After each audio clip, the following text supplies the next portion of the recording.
नमस्कार दोस्तों, स्वागत है आपका अपने YouTube channel Sunil short hand में। तो अब डिक्टेशन लिखने के लिए तैयार रहें। डिक्टेशन 5 सेकंड बाद स्टार्ट होगा।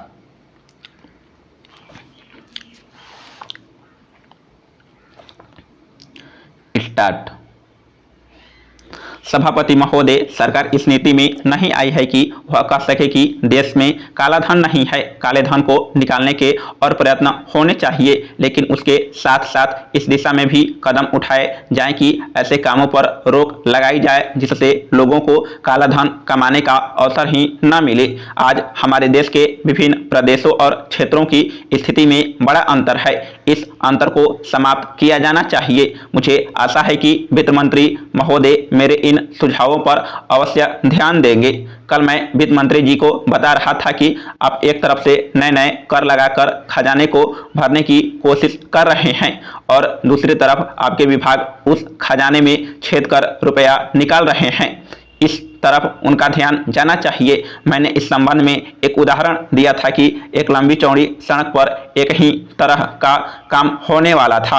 एक ठेकेदार ने 4 लाख रुपए प्रति मील और दूसरे ठेकेदार ने 10 लाख रुपए प्रति मील के हिसाब से रुपया मांगा। जब मंत्री महोदय के सामने यह चीज लाई गई तो इस बात की जांच हुई, जिसमें कुछ करोड़ रुपयों की बचत हुई है। मगर सब मामलों की जांच हो जाती है तो कई करोड़ रुपयों की बचत हो सकती थी। जैसा कल मैंने वित्त मंत्री जी से कहा, उन्होंने 2 करोड़ रुपए की छूट करों में देकर हम पर आसान लाद दिया, लेकिन मैं तो आपका कई करोड़ रुपया का लाभ करा रहा हूं। आप इसकी जांच कराइए और देखिए कि कैसे लूट हो रही है।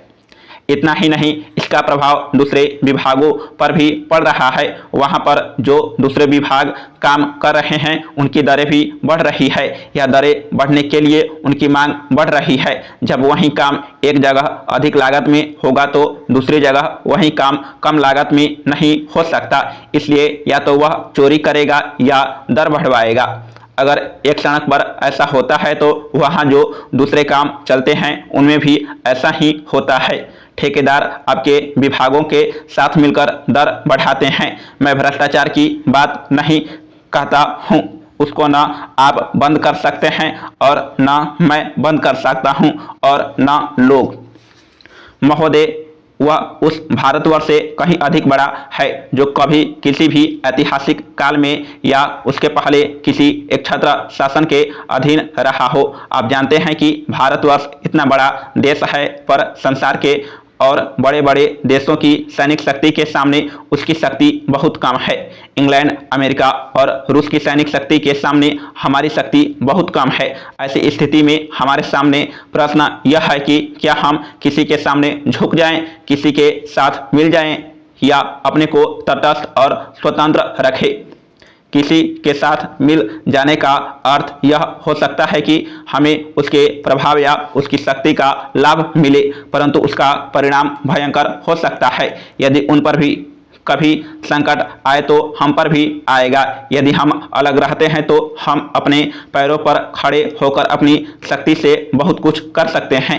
हमारे प्रधानमंत्री ने इसी नीति को अपनाया है और यद्यपि आरंभ में हमारे अपने देश में ही बहुत से लोगों ने इसको नहीं समझा था, पसंद नहीं किया, परंतु आज हम देख रहे हैं कि उसका परिणाम क्या हो रहा है। हमारे प्रधानमंत्री ने इस बात की घोषणा कर दी कि हम किसी भी दूसरे देश के साथ गठबंधन नहीं चाहते और हम स्वतंत्र रहकर अपना काम अलग चलाएंगे।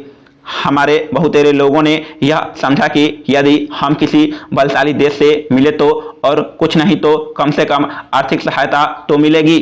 जो देश यह चाहते थे कि हम उनके साथ मिले, उन्होंने तो बुरा माना ही। उन्होंने यह नहीं समझा कि हम अपने को अलग रख रहे हैं, न कि उनके विरोधियों के साथ मिल रहे हैं। जैसे जैसे समय बीतता गया, धीरे धीरे उन्होंने भी हमारी विदेश नीति को समझा। आज संसार के लोग मानने लग गए हैं कि भारतवर्ष अपने दृष्टिकोण पर स्थित है।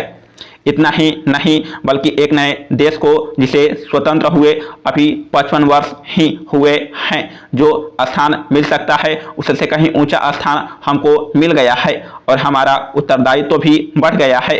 मैं मानता हूं कि इसी प्रकार यदि हम महात्मा गांधी के दूसरे सिद्धांतों को भी अपनाएं और उसके अनुसार आचरण करें तो इसका संसार पर बहुत प्रभाव पड़ेगा। समाप्त।